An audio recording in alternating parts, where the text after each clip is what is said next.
Assalamualaikum warahmatullahi wabarakatuh. Saya Tika Markanti. Saya akan melakukan wawancara interview bersama Bapak Agung Ahmad Pariwan mengenai wawasan kebangsaan dan bela negara. Nah, sejauh ini Pak Agung, maaf, apa yang Anda ketahui, apa yang Bapak ketahui tentang wawasan kebangsaan dan bela negara? Bismillahirrahmanirrahim. Assalamualaikum warahmatullahi wabarakatuh. Berkaitan dengan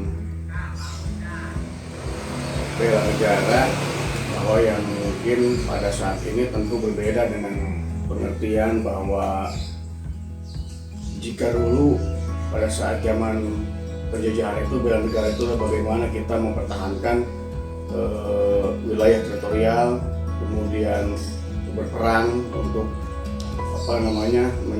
menjaga kewilayahan tersebut. Tetapi dalam hal ini bahwa tentang bela negara itu adalah salah satu bagaimana kita menjaga segala bentuk aset-aset yang ada, kemudian mengimplementasikan apa saja hal-hal yang tercantum di dalam Pancasila dan juga di dalam Undang-Undang Dasar 1945, yang diantaranya adalah bagaimana kita harus berketuhanan, kemudian juga bagaimana kita melaksanakan persatuan dengan seluruh warga, saling tolong menolong, kemudian juga bagaimana kita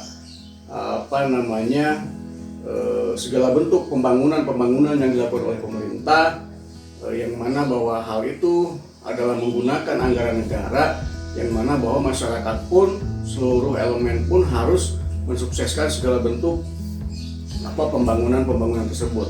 Karena jika seluruh elemen atau masyarakat tidak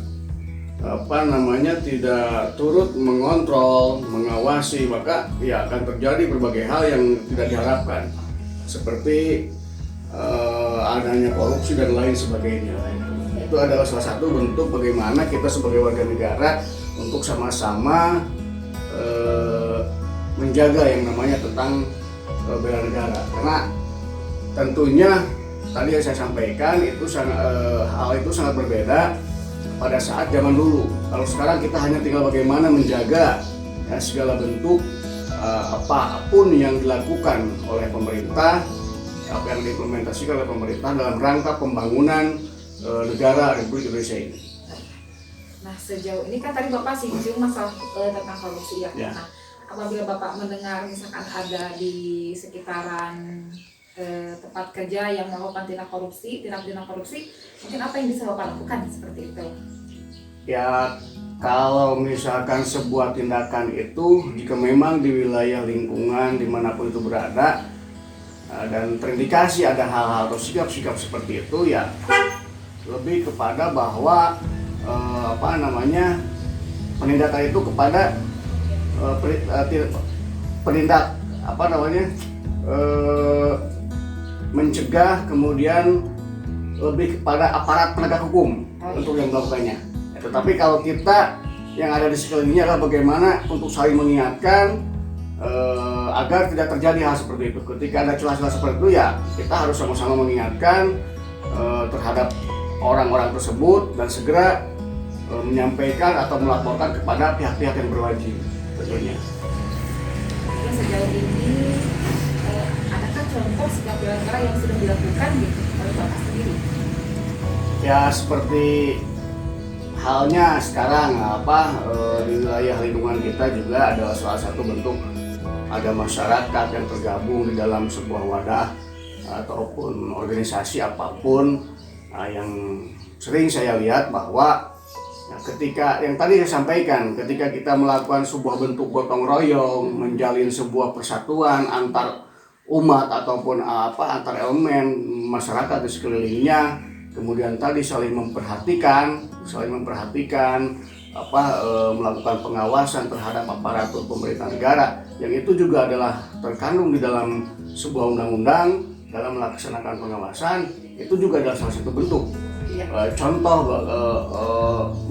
bagaimana kita meletakkan bela negara di tengah-tengah masyarakat. Ya, baik, sangat jelas ya paparan dari Bapak. Terima kasih atas waktunya. Assalamualaikum warahmatullahi wabarakatuh.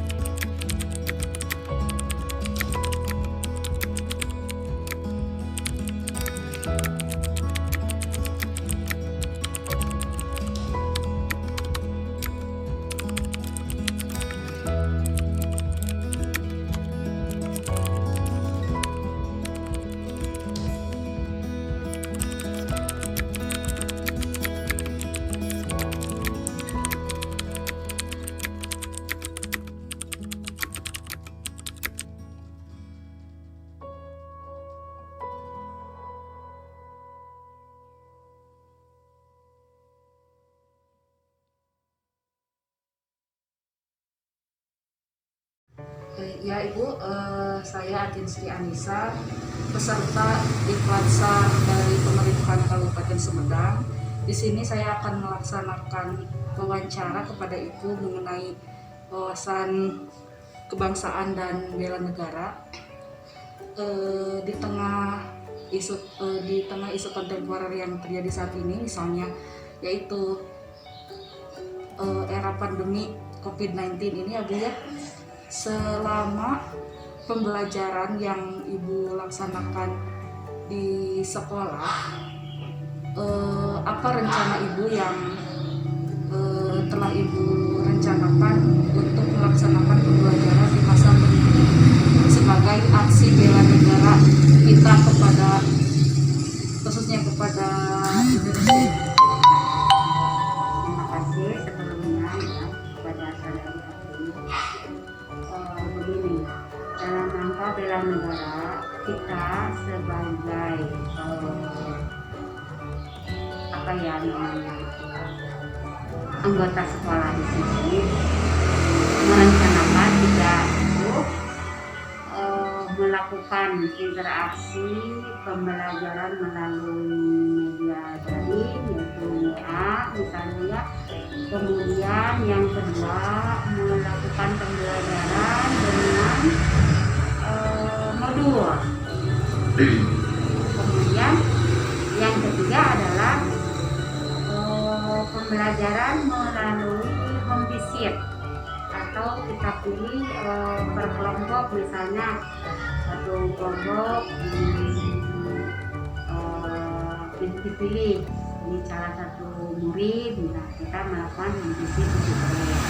Kemudian hari berikutnya misalkan di kelompok lain kita juga melakukan home visit sambil menenangkan materi-materi yang sekiranya murid belum mengerti atau belum paham. Kemudian upaya apa yang telah Ibu lakukan dan rekan-rekan Ibu lakukan di sekolah untuk melaksanakan hal tersebut? Nah, untuk melaksanakan hal tersebut ya seperti tadi menggunakan media daring yaitu melalui WA dengan memberikan tugas sesuai dengan tugas hari tersebut. Misalnya sekarang hari Rabu kita memberikan pesan melalui WA laksanakan atau kerjakan tugas hari tersebut. Kemudian yang kedua adalah penyampaian melalui modul. Modul tersebut adalah untuk menunjang tugas-tugas yang harus mereka kerjakan sesuai perintah daring dari WA tersebut. Yang ketiga adalah melakukan home visit tadi seperti tadi diterangkan dari awal. Kita membuat kelompok-kelompok kecil di mana pada hari yang sudah ditentukan, misalnya kita mengunjungi kelompok tersebut di salah satu rumah siswa, begitu.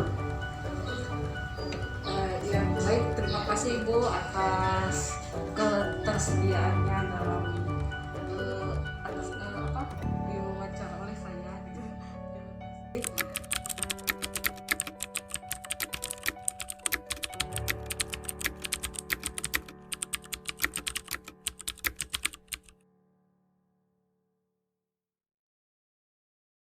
Warahmatullahi wabarakatuh. Waalaikumsalam warahmatullahi wabarakatuh. Saya Mita Hartati, peserta Diklat Pemerintahan Kabupaten Sumedang. Saat ini saya akan mewawancarai Bapak Oneng selaku tokoh masyarakat mengenai wawasan kenegaraan dan bela negara. Bapak, apa yang Bapak ketahui tentang wawasan kebangsaan dan bela negara? Kalau dulu bela negara itu melawan penjajah. Sepertinya waktu tahun 45 melawan penjajahan Belanda, yaitu apa yang digiatkan di masyarakat, di lingkungan, kerjasama, menyatakan melawan musuh. Pada waktu itu bambu runcing dan yang laksanakan pada pimpinan masyarakat di daerah masing-masing. Misalnya zaman Belanda itu, kalau dulunya zaman Jepang kan kumico dan hanco, tapi kalau zaman Belanda ya sudah mengikuti kepala lingkungan masing-masing, seperti RT, RW. Kalau zaman sekarang itu yang harus ditaati ajakan dan ajakan dan bimbingan para tokoh pimpinan lingkungan masing-masing. Tapi zaman sekarang kan sudah beda.